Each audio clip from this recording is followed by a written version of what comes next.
So, welcome. I'm now going to introduce Michael Freedman, and it really is an honor to have Michael down here. I think of Michael as kind of the architect of what Mountain View, downtown Mountain View, Castro Street has become. He was very engaged in our visioning process for Mountain View back in the early days of the revitalization district, really helped our community become what it is today, and he's done this all over the state and all over the country and the world. He is renowned. He brings strategy, economic development, policy, and thought-provoking. He's great with working with groups, inspiring people. I've heard him a number of times. We were talking on a bus. We were down in San Diego earlier this year at a Smart Growth conference. Had a great opportunity to talk to him. I didn't get to see his program, but he's fantastic. So why don't you join me in welcoming Michael Freedman. I'd like to thank the City of Mountain View and Greenbelt Alliance, Samtrans, Joint Venture, all the sponsors, PTA, all the sponsors for inviting me and putting this on today. For those of you who know me and my partners, you probably used to, and Greg Tung, one of my partners is right here, you're used to seeing us in a venue like this or a council meeting or workshop presenting a proposal perhaps to change or revitalize or modify maybe one of your neighborhoods or districts or corridors. You can relax. I'm not here to do that today. We are very, very proud of all the work we've done. It's thrilling to be here in Mountain View, where our firm started right over State Deli. I know it's not State Deli now, but I always think of it as State Deli. We're very, very proud of having been a part of Mountain View in all the places we work. But after 20 some odd years of that, I've spent much of the last 2 years trying to step back from what we have learned about cities and towns and to think about where we are and where we're going. And so what I'd like to use today to do is to do that, to take quite a few steps back, okay? So that's what I mean, you can relax, eat, relax, I'll be your entertainment for the evening. So I'm also not going to talk about Grand Boulevard. I love to do that, I do that a lot with Corinne and our team, but I hope that you will agree when I'm done that what I'm talking about is the context within which Grand Boulevard is happening and will happen and what makes it so critical. Okay. So, I've titled this City Design and Urban Innovation for the New Prosperity, and hopefully that will make sense to you when I'm done presenting. One of the things that I've had the opportunity to do over the last, particularly 4 years, is work a lot in Asian cities and go back and forth between Japan and Southeast Asia and here. And I learned a lot that I didn't know I was going to learn, but one of the things that you can really feel in Asia is this immense sense of certainty, this sort of can-do attitude. Vision is developed, a plan is developed, you might like it or might not like it, but it happens. They really get into business and can implement the things that they want to do. And so what you begin to realize is something that we all really know, which is that in order to build a city building requires a consensus. It's a system, really, even if you can't see it or if you don't think about it. And the system by which it's the same here. So the way we build American cities and the way we have been successful doing so in the past, it really relies on a consensus or a set of shared ideas, practices, habits, paradigms, and models among financiers, developers, planners, architects, engineers, and citizens regarding how to build. That agreement is critical. There was a time, and of course I was being well into my 50s, I remember very well, a time when in America we had that certainty too. We knew where we were going, we loved where we were going, and we wanted to go there together fast, and we did. Now, you may or may not know this, but actually I just happened upon a book that I've been finding fascinating, and I took a quote, I put it on my phone here, and I wanted to read this. This is a great book called Thinking the 20th Century by Tony Judd. And here's the quote: "The 20th century was an age of ideas, a time when for better or ill, the thoughts of the few reigned over the lives of the many." Well, city building was no different. Although many people really don't know this, that consensus, that sureness about how to build, actually stems all the way back to the 1930s, to a very small group of people who were very, very bright, very, very motivated, worked very, very hard, like all of us do. And they actually formulated a set of ideas that at the time were thought to be radical, to say the least. And they were codified in what was called the Charter of Athens. I'm going to be talking about these guys because we have been doing their bidding for the last 70 years or so. Anyway, that consensus that came out of that actually had this crazy idea that one should build a city by segregating function. And so they said that cities are made out of 4 functions: housing, work, recreation, and transport. Recreation we would probably mostly call shopping in terms of their terms. So this idea was each category should be standardized activities housed in a special building type in an area made of all those building types. Now, their vision has been played out all over the world, and so we can now recognize that radical vision in a series of components that make up the cities that were built since particularly after World War II. So, oh, and by the way, that system, which of course now is called segregated land use planning, is now done all over the world. I mean, this is typical plan for California City, this is plan for Bangkok, Thailand. We even use the same colors. Scary, but true. So the components of the cities that result from this process, I could take pictures of pretty much in any country around the world, particularly the United States. So we have housing subdivisions made entirely of residences, segregated by income class. We have places that are entirely made of work, right? Industrial parks, office parks, business parks, technology parks at various densities. We have shopping centers, shopping malls, strip centers, big box retail made entirely of shopping. And the fourth use is the thing that you need if you're going to separate the cities, of course, into their various segregated functional parts, are big roads with plenty of infrastructure running in them and over them, connecting those separate uses. So that those are the components. And we look at them now, it doesn't look radical. I mean, in fact, if you're in your 30s or your 20s, we're born into a world that's pretty much made like this, sort of like Neo in the Matrix, you know what I mean? You think it's reality. Okay? So, Chris Lineberger pointed out that since we securitized after the savings and loan debacle, which we thought was the biggest debacle we could have at the time, we securitized, brought Wall Street in, you know, for adult supervision. Now that seems like a joke over the real estate industry. We securitized retail. Now much of the investment in retail, retail has to be turned into sort of like pork bellies. They all have to be pretty much the same. So Chris Lineberger wrote an article well before the Great Meltdown about how now there are pretty much 19 standardized real estate types that you can build, right? And they are all perfect extrapolations of the ideas of those founders of the Charter of Athens. So what I want to talk about today, you already know, is the fact is that this consensus that you need to be able to really move forward with the business of city building has been rapidly deteriorating. So there are a number of forces of change that have undermined the so-called modernist city model. That was the idea, the modernist city model. And what are those forces? You could list them as well as I could. One of them is traffic congestion, right?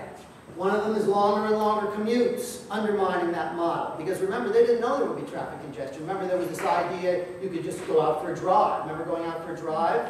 You have to be old to remember that. I remember that, right? No choice, right? You have to have a car to participate in that type of city, which that was an idea. They liked that, right? Rapid consumption of land, water, and species habitat now concerns us. Every metropolitan area now has one of these maps that shows that if we continue to grow in accordance with the rules that guide growth, we will actually eat up more land, species, habitat, and water than we actually can, and the whole system will crash. Yet the rules are pretty much still in place. We also have seen these slides over and over again. I don't have to explain to you how 73% or so we already know of greenhouse gas emissions comes from the built environment. Half of that is transportation related, and it's getting worse and worse, seemingly no matter what we do. Now we have, whether you believe in peak oil or not, There's the inevitable escalation of the price of oil, of course not foreseen. Remember when this whole system got going, not only was oil cheap, but it was ours. We were buying our own oil, our own cars, right? So driving around a lot, right, the homes that were far away made us rich. In fact, it was the driver of the American prosperity machine, was basically rebuilding our cities, driving around to everything, consuming our own gasolines, and this was a fantastic engine. Another force that's connected, of course, to this is how the cost of transportation is becoming a larger and larger portion of family budgets, which is also hurting families. And although it's no longer popular to show this to groups who are mostly concerned about sustainability, another one of the forces eating into the credibility of that model is just the placelessness at any density of how we've been building. People are no longer excited about, oh, there's going to be a new project, this is going to be great, it used to be that way. So generally speaking then, we all know, or many people know, maybe not everybody certainly believes, this system of basically segregated land uses plus combined with big wide arterials is basically a system that's now failing as a habitat. We don't have mobility, accessibility anymore, it's neurotic, rapid consumption of farmland and natural resources, acceleration of climate change, wasteful diminishing of fossil fuel reserves, increasingly expensive for families. By the way, if you're worried I'm about to give a sustainability talk, relax, I'm not. But these are forces of concern in society that everybody here knows, whichever side of the belief level or concern level with regard to these you are, they have become a big force in our society. So, one way or the other, that force is a force of change, undermining that modernist city model of segregated uses connected by big arterials. That's the only point I want to make there. Now, in particularly the last 15 years, you all know that there's been an enormous amount of research about what to do about this. This is a big problem. Just huge. Very smart people all over the country and all over the world have been looking into this. And we now know that the problems of congestion, energy waste, land and resource consumption, and climate change are related. And in fact, that critical to solving all of those, we now know, and this has been proven every which way, is that we really have to vastly reduce automobile use, right? VMT. I just showed this in Asia, so I changed it to VKT because it's vehicular kilometers traveled there. If you show them VMT, they don't know what you're talking about. At any rate, we know that that's the solution. We know that, and we know that, we even know how to do that. We already know. There was a time we didn't know a while back, and we were all going to conferences to figure it out, but we do know now, right? Whether we support it or not, if you want to do this, we know that we need to, we really have a simple solution. And it's not simple politically, but it's simple intellectually, right? And we already know. And that solution has two pieces: complete neighborhoods, where in any given neighborhood you could walk to get many of the things, the frequent daily needs that you need in your workplace neighborhood or your residential neighborhood, combined with transit-oriented development, which is nothing more than dense pods with a transit center in the middle, whether it's bus, BRT, heavy rail, light rail, etc. Okay. So that's the solution. We know it works. Whether we could roll it out, whether you like it, whether you want to do it or not, we know that if we want to solve these things, we can solve them with these things. Plain and simple. Conferences these days aren't about how to do this. They're about how to get it implemented. Okay. Now, how's it going? I sort of envision a person, a time traveler from the future, right, coming here, listening to a guy, smug guy like me, that, okay, you already know how to do that, so how's it working out for you?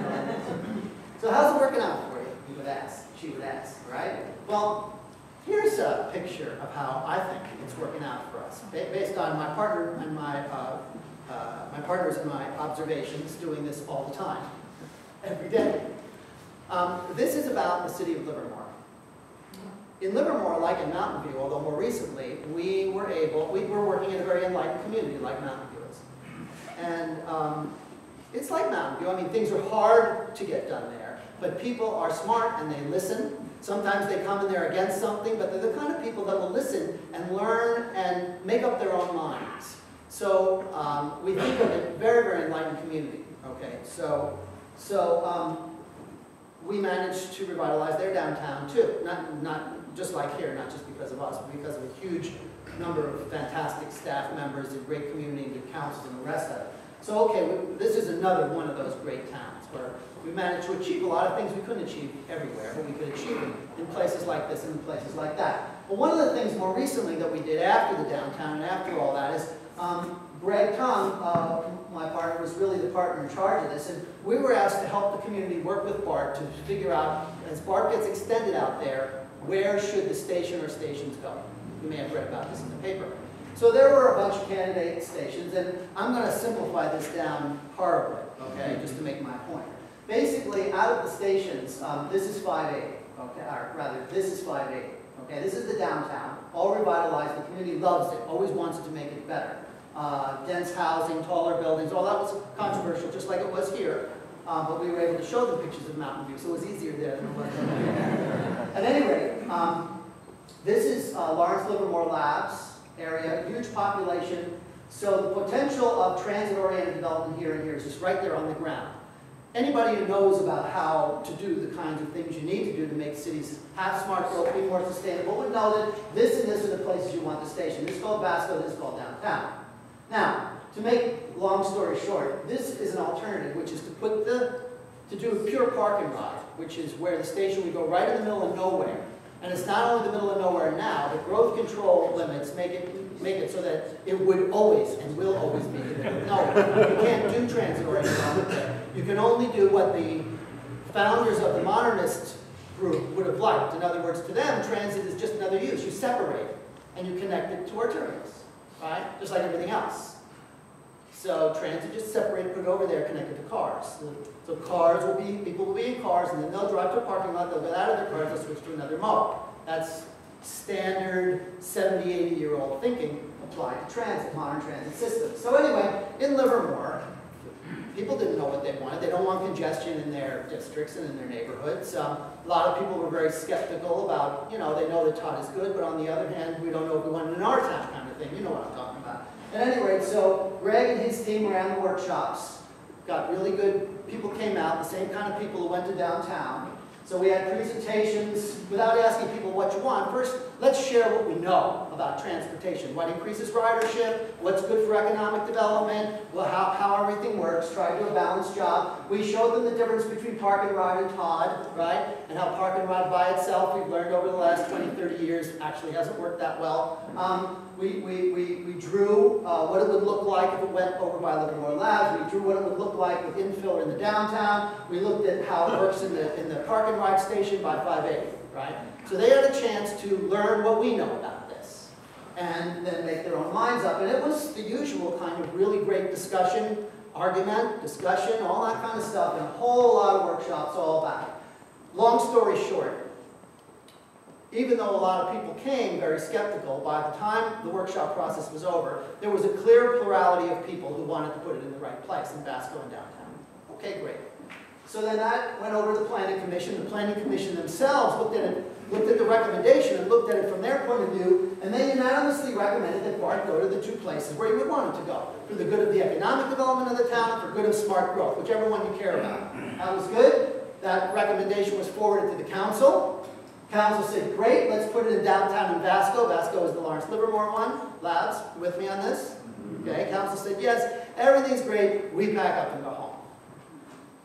BART then picks downtown Livermore route for the rail extension. Oh, this is fantastic. And of course, it's Livermore. All right. Then, opponents of downtown Livermore BART, who have not gone to the workshops, right, petitioned to keep the tracks near the freeway.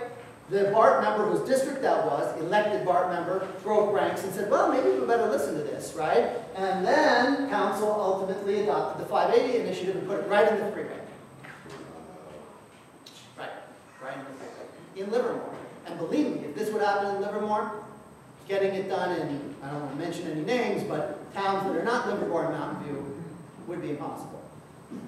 So what I want to say, and this is really what I came here to say, and why I've been thinking so hard over the last couple of years about sort of context is we really cannot do what we used to do. The business, even though we have no mobility, even though we have congestion everywhere, even though we know what these problems are, and even though we're worried about them, we cannot do what I see every time I go back to Asia, anywhere in Asia. We're not sure of ourselves anymore. This whole business America lost its mojo is silly, but there is an aspect to that, which is we bicker over everything, and even when we agree, we sometimes still can't move on. This is hurting us, right? It's democratic, it's wonderful, but it's hurting us. We were democratic before when we knew where we wanted to go, and we were enthusiastic about going there, and we built great things. So we believe that we need a basis for a much wider consensus, much wider. We need to have more fun building cities. We need core understandings that we can enthusiastically agree on and reinvest in efficiently, right? To get our competitive edge back and to serve as a springboard for the coming wave of prosperity. But we have got to stop making believe that these are tiny little changes. When it comes to various aspects of how we put together new growth and development, the difference between sprawl and transit-oriented development is enormous. It's not almost the same thing. It's different. This is El Camino one way. This is not the same as this. This is a shopping mall one way. This is where we need to go with that shopping mall. They're not the same. They're not even close. Okay? And park and ride everywhere is not the same as transit-oriented development dominating the network and getting the ridership up, getting people out of their cars because they want to ride the train. So we have to really start admitting and see if we can get excited about this different thing that we would add to our wonderful suburban communities. It will not hurt the suburban way of life, but will add something new, right? Rather than try and make believe, well, it's just a little change. Now, there is help, right? There are forces that are moving totally in the way of smart growth.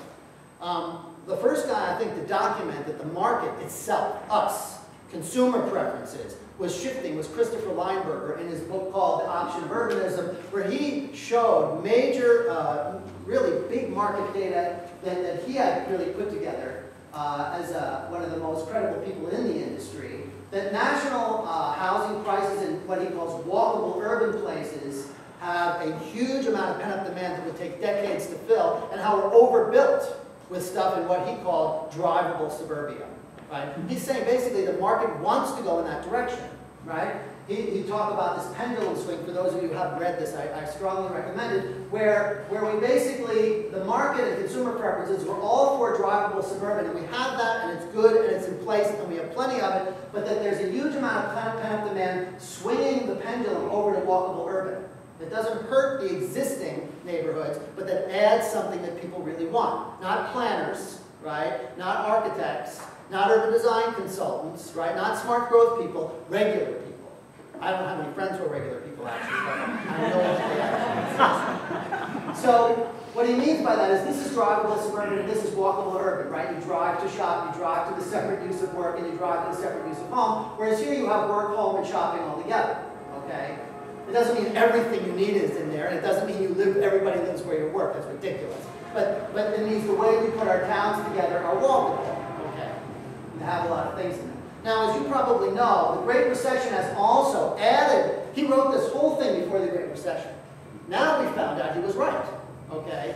We now know that the sprawl parts of our regions all over the United States have held up much less well than the urban transit-connected districts and the walkable urban districts, but he didn't know that at the time. So the Great Recession has accelerated the shift away from the modernist city model, the suburban sprawl model of development. And that's a separate talk, but I think you probably know that's true anyway. Okay. And in fact, in the real estate industry, even as far back as 2010, in that very prestigious PricewaterhouseCoopers Urban Land Institute recommendation to developers where they should invest and what's going on in the market, you see this whole business about how malls and strip centers will be bulldozed for new town center projects. Can you see that? I can't see that from here. Oh, you can't see that. Well, it talks about transit-oriented development, how important it is for things to be walkable, urban, and transit-oriented. This was years after Lineberger wrote his book. This is the development industry is one of the most prestigious documents, comes out every year, recommending to itself what to build and invest in.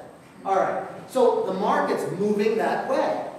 So the lesson that comes from all of this about that radical model that's 70 years old is that to thrive economically and ecologically, suburban cities must be restructured or retrofitted to realign with these forces of change. And you would think that this would be very obvious by now, given all these forces, right? However, despite this devastating breakdown of that radical idea, the devastating breakdown of the functionality of separating uses and connecting them with arterioles. And despite significant consumer demand for walkable urbanism, the modernist city model remains a highly resilient model of new development, as you know.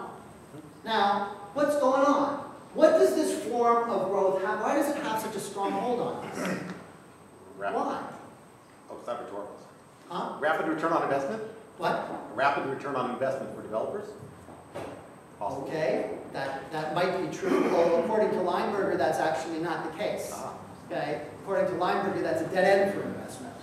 Okay, and the smart money would go into walkable urbanism, but it still does have this hold on us.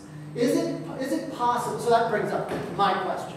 Okay, that I want to present to you, which is an open question. I don't have all the answers to this, but is it possible to more rapidly deploy the kind of real significant restructuring we need now for prosperity and for sustainability? Or are cities really very slow to change all the time? That's the question. So let's step back and ask this. This is what we asked. And in order to do that, we have to go back to these guys at the Congress International de Architecture Moderne, SCIAM, the inventors of our built world. You don't have to know them in order for them to be dominating how we do what we do. Okay? So we have to go back to these guys and look at the world when it changed before. Now, you could do this for any state. This is new stuff that we have found. We're terribly excited about. Question is, do we really know what it means? You can do this for any state. Now, back, let's say, not that long ago, let's say just before the middle of the 19th century, 150 years ago or so, okay? Basically, up until that time, if you looked at the urbanism, the pattern of cities, okay, in any state, you would see this. You see all those little dots there? They're really towns. So the pattern of towns is a pattern of tiny little towns, okay? Tiny little towns, really close together, within a carriage or horse ride of farmland, because, what, 90% of the population was working the land. We're not 150 years ago, okay, not 1,000 years ago. 150 years ago, you think about it, not that long ago. Okay, now, all the urbanism, for the most part, looked like this. There was a mill there, and a tannery there, right? And you would go there with the stuff that you needed to have a mill, tannery, and all that, depending on whether you were doing animal husbandry, growing vegetables, whatever it was you were doing, okay? Growing grain. So you had to have that mill had to be on water to move that mill around, all right? And so while you were there, you go to church, hang out in the community, go to the dry goods store, and then go back home. That was the whole pattern of urbanism in the United States. That was it. Now, there were some exceptions to that.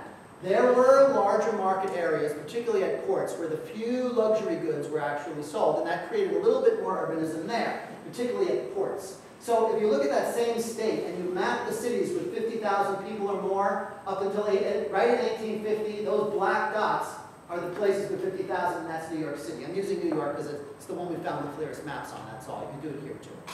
Okay? So there's the 50,000, and everything else are those tiny little towns.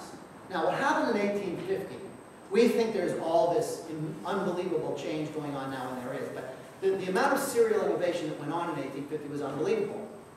Mechanization began, the Industrial Revolution began. We had steam power, right? We had mechanization in agriculture. We suddenly didn't need all those people working out in the fields anymore. We started to make things with the use of machines. Machines as human labor assisted by machines. So steam was a huge part of this. There was created transportation, and it made it possible to actually get the fuel you needed to run those machines just by being near the train stop. So what happened was, all those people we didn't need on the fields anymore could work in factories, machine assisted, to start make goods that no one ever saw before. And you started getting these huge agglomerations. At the time, it seemed just enormous, right? People started making cars, mechanized textiles, of course, in the Northeast. New England sort of ran on that and became a huge power. Printing, everything, basically. Now, that created what seemed like dramatic change at the time, but what really made this into the biggest prosperity machine anybody had ever seen was the assembly line, the software. The assembly line figured out how to take large groups, massive amounts of human beings, and turn them into a machine. So a factory, the factories got very big. The factory is made out of simple machines, plus human beings doing what they were told in a synchronized way. Everybody doing one thing, segregated together, doing one specialized task. Segregated and specialized, okay? So the factory was a machine mostly made of human bodies, what we could now call unskilled labor, with very, very few managers at the top who said, okay, you're going to leave your house, you're going to come here at the exact same time, you're going to start work at the same time, you're going to do exactly these things. You're going to eat lunch at the same time, you're going to take breaks at the same time for the exact same amount of time, okay? Then when the whistle goes off, you're going to go home. You're going to sleep until this time, you're going to come back. Okay? So the factory was made out of this synchronized, specialized division of labor, and it was low-skill work. In other words, it would be a disaster if, let's say, I was the manager and all you guys were working in my factory. Naturally, I make myself the manager. And one of you guys decided to say, you know what, I have a different idea how we ought to do this. The whole factory would stop. That's what they meant by unskilled labor. Everybody had to do exactly as they were told, the exact same specialized thing. And we're talking about most employment now. Massive amounts of inputs of unskilled labor. Now, this created, again, the biggest prosperity machine the world had ever seen. Incomes went up, poverty started to disappear. It was unbelievable. No one had ever seen anything like this. And so this pattern of cities, remember we're talking about the physical pattern of cities. Can it change? This pattern of cities, of this fine spray of tiny little towns, right? And this tiny, tiny little bit of towns of 50,000, that changed to this from 1850 just to not 1920. You see that? The pattern of urban development was transformed like an comic book. And so these cities, this thing which changed to this thing, these cities seemed as huge as planets at that time.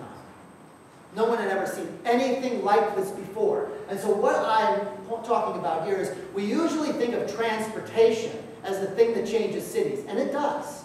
But there's something larger that harnesses it that I think we have missed out on understanding, and that is this. When the nature of how we create economic value changes, when the nature of how we create prosperity changes, or in simple terms, when the nature of work changes, the city is entirely transformed. When the nature of how we create value changes, the city is completely, dramatically, and rapidly transformed, right? And we did. So the assembly line hooked us up, and we started getting rich all over the place. This built America ultimately to be the biggest power in the world, by far the richest country in the world. We made everything this way. We made cars and jeeps this way, and airplanes this way, and weapons this way, and undersea diving helmets this way, and especially appliances this way. We made everything this way. We marketed it because we lived off the machine of people being paid in those factories and buying these goods, right? This was this machine, and this made us unbelievably wealthy. Now, it is popularly thought that these guys invented the modernist city right out of their heads. That's not what they did, but they still deserve a lot of credit. What they did was they noticed that this was not just something that you put into a business or a factory to make the factory work and to get rich. They noticed that it was a way of wealth creation. It was a system, a way of thinking about the world that was new and modern and hot. And they said, you know what? We got to make cities that way. We're doing it all wrong. The way we used to make cities were old. It doesn't fit anymore. Pay attention. The world is changing. This is the way to do it. Specialization of function. Synchronization, right? The city, they said, needs to become a machine. The city needs to be an assembly line. We need to separate and segregate functions and connect them with these big, wide conveyor belts that can use this new technology of cars, refrigeration, and electrification. So they saw the new technology, they were visionaries, and they saw what was going on, and they said, we got to apply that idea to cities. Now, this was a small group of people, mostly from Europe. They were in the United States. This was whacked. Nobody was making cities like that, okay? Now, as it happened, we stopped making cities during the Depression and World War II. There was this huge pent-up demand for city making, and these guys had an intellectual following. So they said, look, we've got to make everything standardized. We shouldn't just make one house at a time. Do it on an assembly line. Mass produce them, right? They said, for example, here's a drawing of knock down all of the left bank of Paris, right? And replace it with single function buildings, all the same. Turn Paris into a machine, okay? Just like we're making cars, although the cars didn't look like that then. That's the way we should make cities. And we did. We did. Never seen before. This was on the front page of Life magazine all of the big newspapers, this new thing. This was hot. Started in Levittown, right? You know the story. Now this is what moving day looked like. This is not a stage set. It looked like this every day for decades as the cities decanted out, the GIs coming home came back. In the 40s and 50s, we ran the American economy by selling homes to each other, right? By selling cars to get to the homes.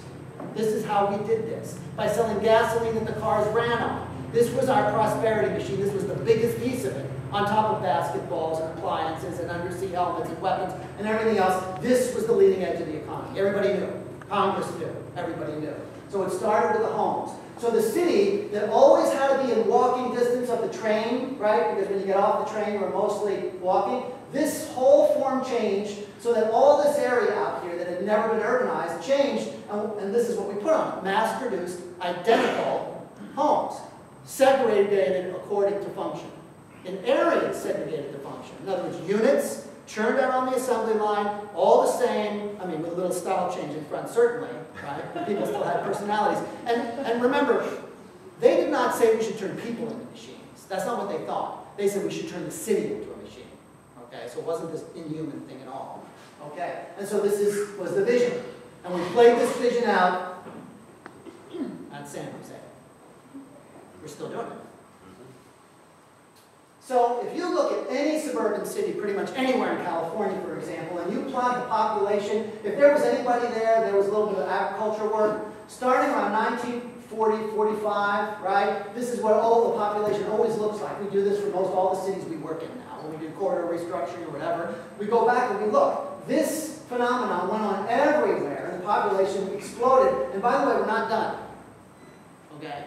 This is going to be a huge economic engine all over the place, but the truth is, well, you know the truth of that. Okay, so this changed to this. When the type of work changed, the way we designed the city, based on ideas about how to design the city, the car didn't do this. The car, we would have done something in response to the car, but the car, we would have evolved the city. This wasn't evolution. This was revolution. This came out of our minds. This was based on an assembly line mindset. Turn the city into a machine. Okay? And this wasn't just about low density. We did high density every chance we get. Here's how we're doing it now. This is Zaha Hadid doing it for rich people, and here it is for poor people. Right now, brand new projects. First world, third world. Hottest architect right now going, right? Unknown architect locally. Same idea.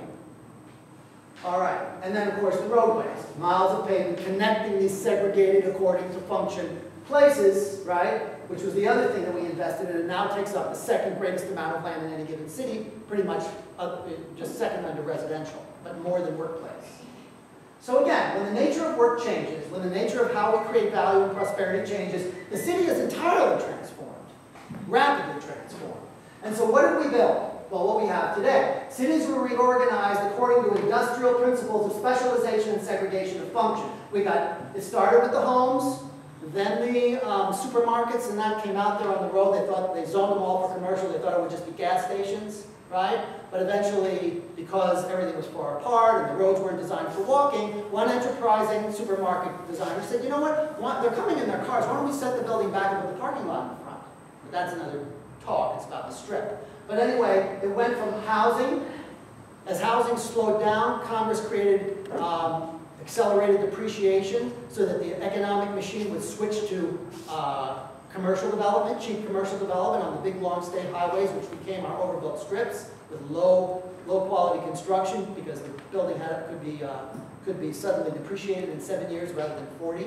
Totally changed the face of the United States and eventually the world. Then came the regional retail. The department stores moved out in the 70s, and in the 80s, the workplace. Today, 6 times more workplace has been built in the suburbs than in any of the inner cities. You can't just turn this around. So we created these standardized, specialized, according to function places connected with these. Okay? This is San Antonio Road, right, in Mountain View. One of the early business parks coming out there to be, and this is where the housing had already been built, all being brought out there by this. So this became the city of standardized parts. We got very rich building it. It worked very well. The key is this. This modernist experiment, well, let me just back up for a second. When I first got going in this business in the 80s, My partners and I used to come to places like it and give talks about how stupid sprawl was. We would show pictures of things like those Cobra headlights and show that they weren't pedestrian-oriented and ridicule the engineers and blame the engineers for making the streets so wide. And look, you can't even walk, there's no sidewalk. We thought we were so smart. We were all wrong.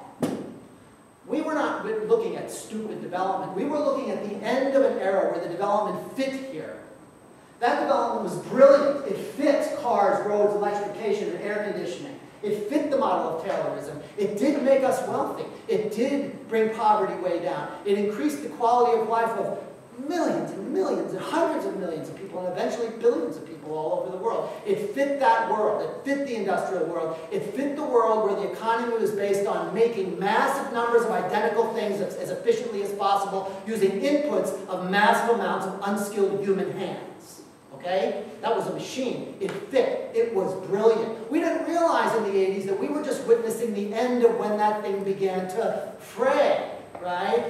It began to fray. It stopped fitting. Nobody knew, right? And of course, being baby boomers, we love being able to say our parents had it all wrong, right? So, it fit.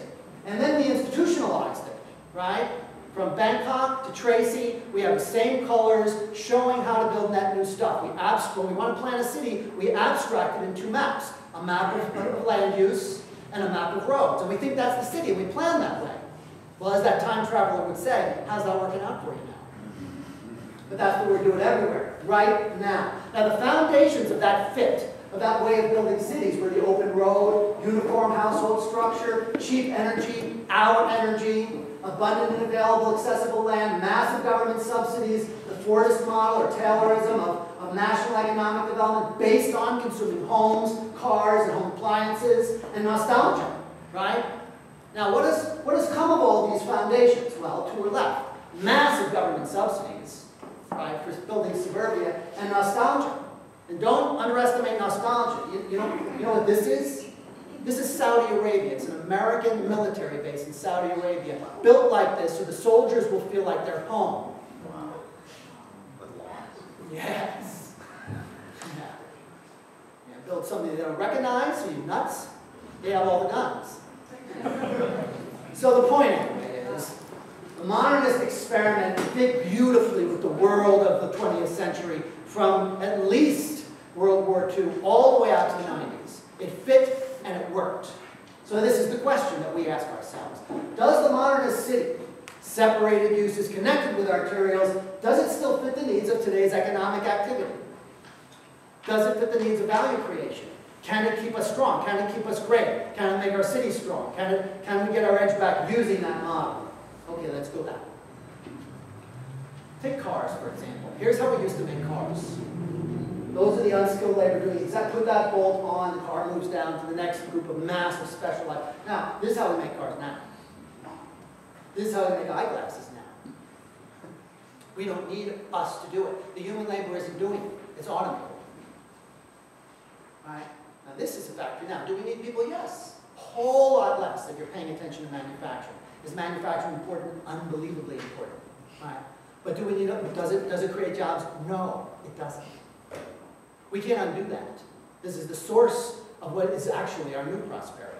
We do need people who are highly skilled in order to basically run software, innovate with the machines, and that sort of thing. But we don't need the unskilled labor anymore. So all those armies of people, right, union members and all the rest of it, it's not coming back, right? This is about prosperity. This is about actually doing what we did very well. Now, you might say, well, you're just talking about computer chips. You're talking about telecoms. You're talking about biotech, right? This is a tortilla factory. It's in West Berkeley. One of the bits of research connected with this is going over to the tortilla factory and find out, how's it going? Oh, it's not going so well. What's the problem? Well, we can't find people to work here. Well, what do you mean people work here? People don't want to make tortillas? Don't be ridiculous. We make tortillas by machine. We need food science people. We need skilled software engineers, right? Some of those people are women. They're in a gray industrial district. Women don't like that. In fact, well-educated people who can work in any district they want don't want to be there. This covers, as Sasaki said, every industry. This is the assembly line model applied to offices for many, many decades, right? At first, when computers came out, we thought it was just a change in tools. So we stuck with the assembly line model, right? Then we began to notice that the mandates of this new kind of work began to actually affect the fundamental organizational change. Organization, as everybody knows here, began to flatten out. We started working in groups, right? Much less hierarchy, everything changed. It wasn't just a change in tools. So this has turned into this. Whoa. Oh, look at that. And of course, it all starts here in Silicon Valley. So what is going on? Well, as you all know, creativity and innovation have become the primary source of competitive edge, the primary wealth generators.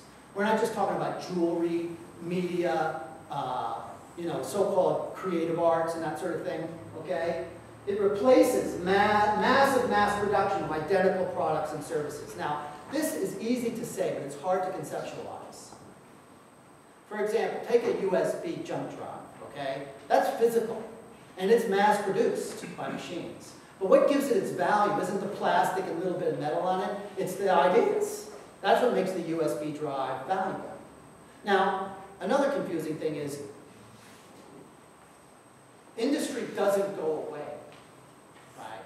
But making massive amounts of identical goods does not remain the source of competitive edge anymore. Just like when the Industrial Revolution happened and we started to have factories, agriculture didn't go away. We just needed a whole lot less of our brain trust, our hands, and everything else to make food, right? And we couldn't eat more, we needed a certain amount of food, and it just took a lot less of us, less of all of our powers to make it. Same thing now. It just takes a lot less of our powers to make all that stuff, right? So the source of competitive edge is not making those massive things anymore, okay? That's becoming more basic, and it's not what prosperity anywhere is based on anymore. Now, of course, Peter Drucker saw this coming in the 60s. He said, there's going to be a knowledge economy, and the basic economic resource won't be capital, natural resources, or even labor. It is, and it will be knowledge. The guy who really popularized this, you got to give Richard Florida his due. He did the number crunching, he started to see the patterns, the amounts of our value that was starting to come from the so-called creative class. He talked about how what he calls the creative class, uses knowledge of information. The key driver is creativity, and the product is innovation. Okay. So he started to show the range of industries, although we now know this is limited, and it's bigger than that, the range and size of the workforce, the amount of investment that's actually going into that, what's popping out in terms of the percentage of our of the value and productivity that we create. Sasaki, I think a bit more rigorously at Columbia, has taken a look at this. Very interesting if you haven't seen her work. And she's basically shown that in various ways, this is not just about software and design, it's about mining, agriculture, everything. The source of competitive edge, the source of value is everywhere now, is innovation, period. Now, this is the most dramatic statement about what's going on that I have seen today. You've got to get this book, right? Now, just so you know, this is an open secret in human resources, in sociological resource, in urban geography. They've been writing about this for 10 years. But those of us in the business of urban planning, design, development, have been reading this stuff, right? So it hasn't filtered into city making. Now, if you read Harvard Business Review, this issue of its implications for the individual, which she addresses, the implications for buildings or inside the building is all happening already. But the implications for city making is just about to start. So here's the best statement I've seen so far. She's certainly acknowledged one of the world's greatest authorities. She's in London in HR. Here's a quote from her book. We are witnessing now, what we are witnessing now is a break with the past as significant as that in the late 18th and early 19th centuries when parts of the world began the long process of industrialization. It is happening for a second time right now, and we don't know. And it's happening now. This is a big deal. This is just last week's Economist. Suddenly, it's all about the third industrial revolution. So this is what everybody's writing about in business now. You all see this all the time, right? Every other issue of Harvard Business Review, the word innovation was on the cover, and the question is always one version or another of how do we nurture creativity and innovation. And by the way, this is the current one that I inserted for you right here, innovation, see that? This is what everybody wants to know. It's the only thing anybody wants to know in business anymore. There's reams of books about this. How do you do it inside your business? What do you do if you're just coming out of college? How do you deal with this? How do you change your way of thinking? So when it comes to city design, these are our questions. What are the physical characteristics of cities that nurture and support creativity? Cities, the scale of cities. This is what we need to know. Now there are two ways of looking at this. One is environments that, that foster innovation. What environments foster innovation, and what kinds of environments attract innovators? We'll look at that briefly. Start with environments that foster innovation. When we want to bring economic development, if economic development is innovation, okay. What we're used to doing decade after decade after decade is if you want to bring innovation to your community, what is always the focus of the economic development director and everybody else? Get one of those innovative companies here, right? Attract an innovative company. That's what we're used to doing. That's wrong. But when you really look back at the research into what really creates innovation, one of the seminal works on this that was really way ahead of its time were two books by Jane Jacobs, The Economy of Cities and Cities and the Wealth of Nations. Everybody knows about the death of life of great American cities, but in the end, these are going to be known, which is a masterpiece, certainly, but these are going to be known as her greatest works. What she figured out was cities, not firms, are the wellspring of innovation. Here's a quote. Whereas companies tend to specialize, cities give rise to a wide variety of talents and specialties, the broad diversity of which is a spur to innovation. The city's diversity is the true source of innovation and economic growth. Now, I read this again and again. I didn't quite get it in the beginning. It finally hit me, and it was a big breakthrough for us. What this is really saying is, we think of cities, business parks, city centers, whatever, wherever people are working, as the place in which innovation happens, the setting where innovation happens. That's wrong. Cities themselves are the engines of innovation. The city itself is the innovation engine. It creates the innovative companies. So, you can see the tip of this beginning to happen now. We call it, this is an emergent phenomenon. This doesn't just happen if we let it happen. It's happening. The whole prosperity machine has shifted to innovation-driven work. So you can see in the most creative urban centers, San Francisco, Boston is one of the places that this is becoming most visible. You're seeing inside the office, as well as just the beginning glimmers of maybe this has something to do with the city, this notion of innovation districts. San Francisco downtown has 28 co-work spaces. Co-work spaces are specifically designed to foster cross-fertilization, and what Stephen Johnson in the book, Where Do Great Ideas Come From, information spillover, deliberately, okay? So this is beginning to happen. It's an emergent phenomenon, okay, coming out. We're not making the most of it. Again, Jane Jacobs. So what are the physical characteristics? The physical characteristics that foster innovation. Well, what Jane would say is density. A dense clustering of people, productivity, talent, skills, power. Not density in single-family neighborhoods. Don't worry. Okay? But density somewhere in our cities, right? Density is required for that innovation engine. Much more recently, Brookings Institute piled on and said, yes, that's right. Density contributes to innovation by attracting educated workers, creating that cross-fertilization, etc. This is one of the most interesting studies. It was commissioned by the Irvine Foundation. Doug Henton, Kim Wallish, now in downtown San Jose, and his group were asked to look at this question back in the late 90s. What does this new economic thing that seems to be emerging, what does it need from cities? How can cities help it? How can we hone our competitive edge, right? Here's what they found. The basis of competitive advantage and the new nature of work requires a different kind of city design. Requires a different kind of engine, right? Here's a quote. The new economy values the vital centers of regions, towns, and neighborhoods. These centers promote the interaction, accessibility, and creativity on which the new economy depends. Creativity is encouraged by work and living environments, Today we'd probably say work, living, and play environments that allow for a lot of interaction among people. Chance encounters in hallways, restaurants, neighborhoods, and conferences lead to new partnerships and solutions to tough problems. This is the important sentence. The proximity, density, and publicness of vital centers stimulate interaction among people. So the essential principle is innovation is fostered by providing settings that bring people together to collaborate and exchange ideas, whether you're in the office, in the lab, in the conference room, in cafes, bars, and restaurants. Remember, the millennial group, particularly today, they don't like separating their homework from their playwork from their work, right? They want to be able to meet and interact during breaks and recreation and leisure and while socializing, everywhere, right? It doesn't mean you're working all the time. It's a different kind of idea. Another study commissioned by the General Service Administration, right? showed how we really are moving toward the cutting-edge city will foster, not like you're at home, you leave exactly at the same time, you go to work when we say, you take a break when we say. People will be working at different times. We already are here. You can see the future all around us, although we're encased in the wrong kind of physical structure in some ways, right? People working asynchronously, people working when they play when they work, living near where they work, working near where they live, right? Different for families, different for singles.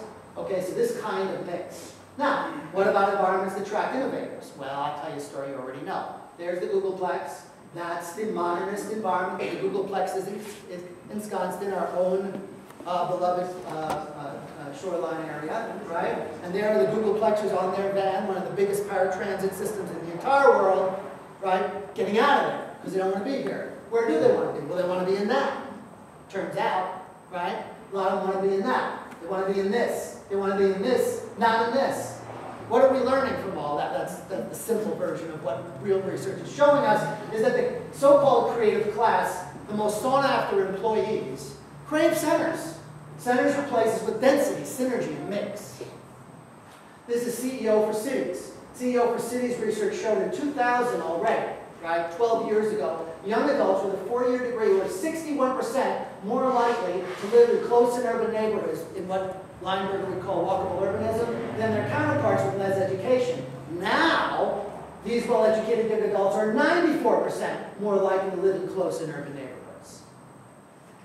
94% more likely. Most sought-after employees' preferences are for street life, density, transit connections, and public space. They mirror the conditions that make them successful. We keep hearing research that says the reason that preferences are changing are because the television shows, you know, showing Friends and Seinfeld showing people, young people in cities.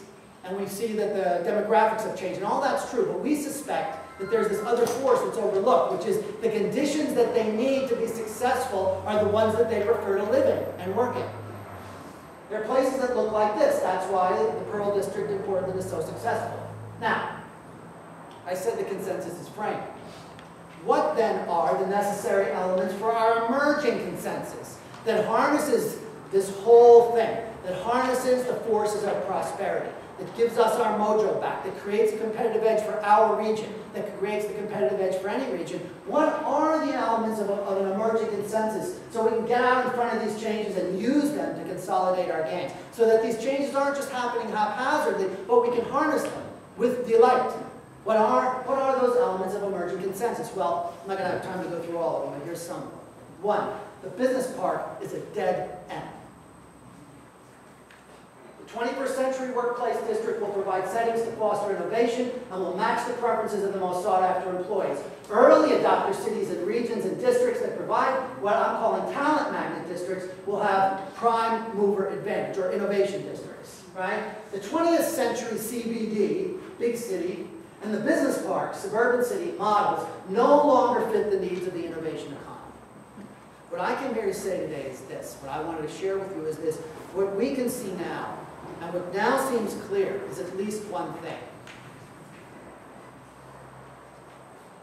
The cities that we are now living in, and the way we are building cities, is a set of designs, practices, and ideas that fit an economy and a system of wealth creation that no longer exists. The infrastructure of the new prosperity is an infrastructure of exchange and collaboration. So what about the business park? Well, this is the way we built it. We used a lot of open space to hold the public at bay and create green landscape. That's nice, right? This is the centerless workplace, right? This is a vital center. So to foster and attract creativity and innovation, cities and regions must provide vital centers, characterized by clustering and density, synergy and mix, and public places to meet and share ideas on a variety of levels. There already is a growing consensus that the way we design the places that house the primary drivers of our economy need to completely change. Inside the workplace, the old 20th century model is already changing to new office environments that foster innovation, right? Think about what Google started doing, right? They know what they need, so they said, okay, our knowledge workers need environments to foster collaboration. What did they really do? They built the first Googleplex on what they called the Main Street and created all these public and quasi-public spaces so that they could do that. Now, why would they do that just inside their district? Well, the district that they're in doesn't do any of that. And we have forgotten everything about making cities, right? We don't think about making cities anymore. We don't innovate in making cities like we do in other industries. And it never occurred to anybody back then that there are things the district should be doing. Now they know. Now the City of Mountain View planners know. There are things the district should be doing for you. You don't have to do everything in your building. It's not even appropriate for everybody to create all of the things that the district needs to do to create an innovation machine just inside your own headquarters, right? But what are you going to do if you're in that, right? When we first built that, I was here, right? We thought it was new, right? It looked new. The architecture looked cool, but it was just modern wrapping paper. You know, Steve Jobs, rest his soul. Right? One of the last things he did was he had that vision for that spaceship kind of a building, right? That would be on that site, right? And you could see what he was doing. I mean, it looks modern. It looks like it landed, right? But it's really an old-fashioned business park idea, just with modern wrapping paper, with futurist wrapping paper. But he's not an innovator in city design, right? Or he would have been if he had been focused on that, of course. But he's an innovator in other things.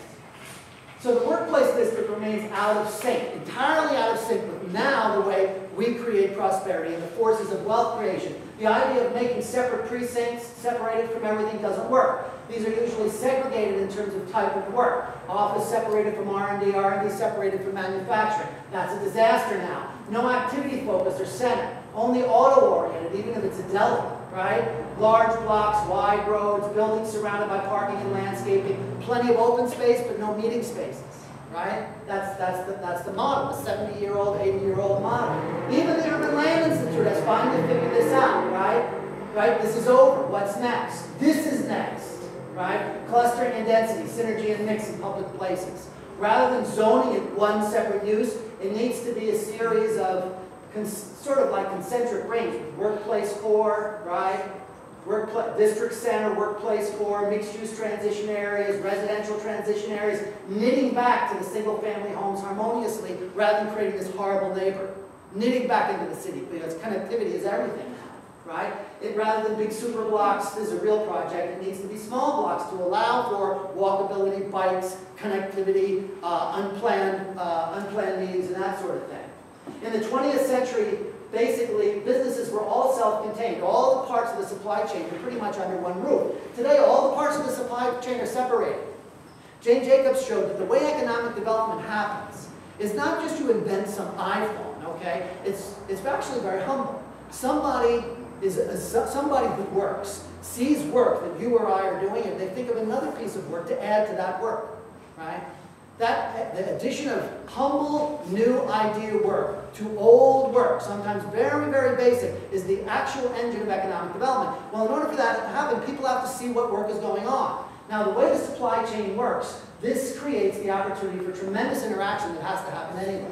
So the typical business park has little building type variation. Now you need a wide range of building types, a mixture of workspace types, cost, tenancy, sizes. It's critical that small-scale entrepreneurs are mixed in with large-scale buildings, right? The traditional business park approach is no activity core.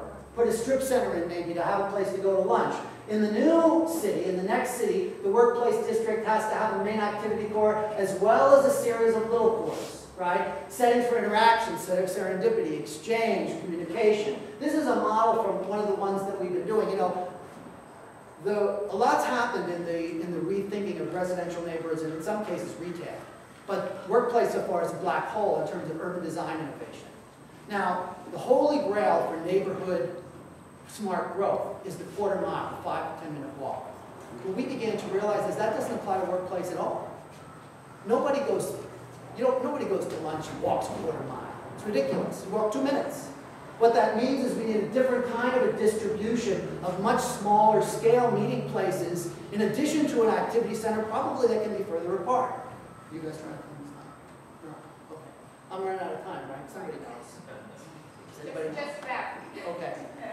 So now, remember, density is absolutely critical to this. More intensity. The more intensity there is, the better off you are. And it has to be multimodal, that won't work. But the truth is, this isn't just about FAR. Adding a few floors to that low-rise thing, it won't get us anywhere, right? We're not talking about this, we're talking about this.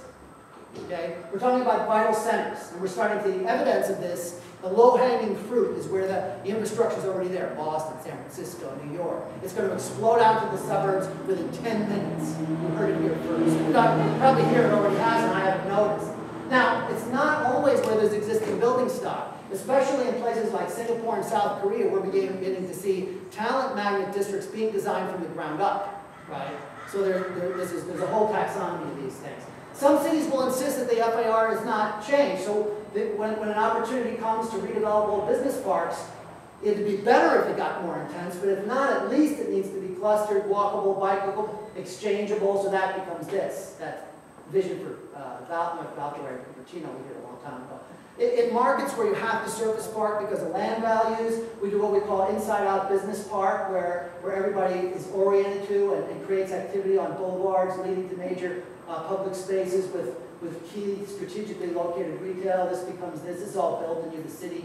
But where there's a market for structured parking is really where you can make the ones that are going to shine and be the key engines for economic development in our cities and towns. Now, other elements, just to touch on this for 2 more minutes. Other elements of emerging consensus, right? Downtowns and city centers, they're no longer just nice to have, right? When we started working on Mountain View, downtown Mountain View was something that the community wanted for a lot of really good reasons, but it wasn't the key economic driver by any means. In fact, I remember the city manager at the time, in some of his talks on downtown, pointed out that you don't make a lot of money on downtown. That's changed, right? Now, urbane town centers are critical to the new prosperity, right? This isn't just about the workplace, it's about the whole city. We're beginning to realize that there's a taxonomy of where work will happen. It will be in city and regional centers. There will be workplace districts, workplace, housing, shopping, entertainment, everything, right? But there'll be workplace-focused districts like next-generation business parks and redeveloped business and innovation districts in the shell of the old industrial districts. There'll be institution-anchored districts, particularly educational institution-anchored districts. Downtowns were once, centers of employment, and in Mountain View you see that coming back. I want to reviving of downtowns, smaller cities and towns are remaking themselves as hubs for the knowledge economy. Okay, now these are not real centers. I'm not talking about shopping centers. Right? Real centers are concentrations of activity, synergy, and mix. Right? They're the most urban places in the city. They occupy less than 1% of the land in the city. They don't threaten, they don't enhance the suburban way of life. But buildings in those centers are oriented to activate public streets and public spaces. They're centers of activity. They're multimodal, right? They're nodes of accessibility. They're exciting urban places of arrival and vitality of their own, right?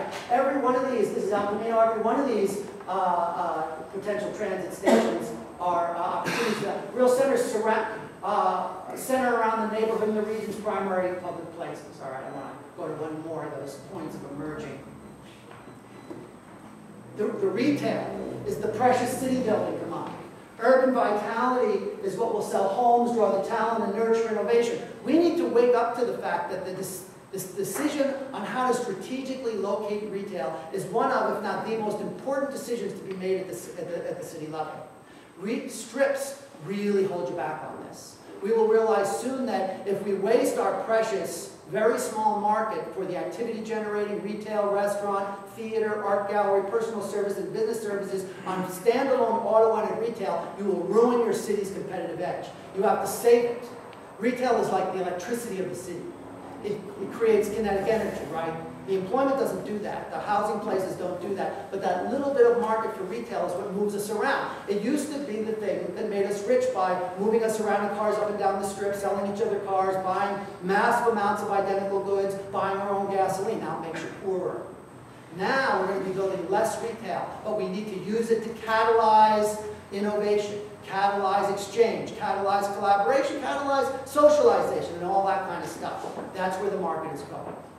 So, and in fact, that's what Grand Boulevard, of course, is all about. It's about where do these strips go? How can the strips be restructured in order to harness these forces of prosperity? But not everybody knows that because we're all used to being in council fighting over the particular project on our mind.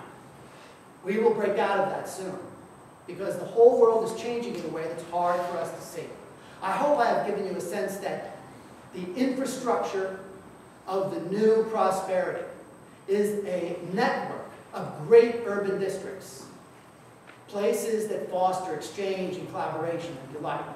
I hope you can begin to see glimmers of what we are not sure of, which is that the practices, habits, and ideas that are driving how we think about cities, this has become a habit of mind that we can't see, that we're trapped in, are actually constructing cities that are for an economy that no longer exists. That we need to pull back, right?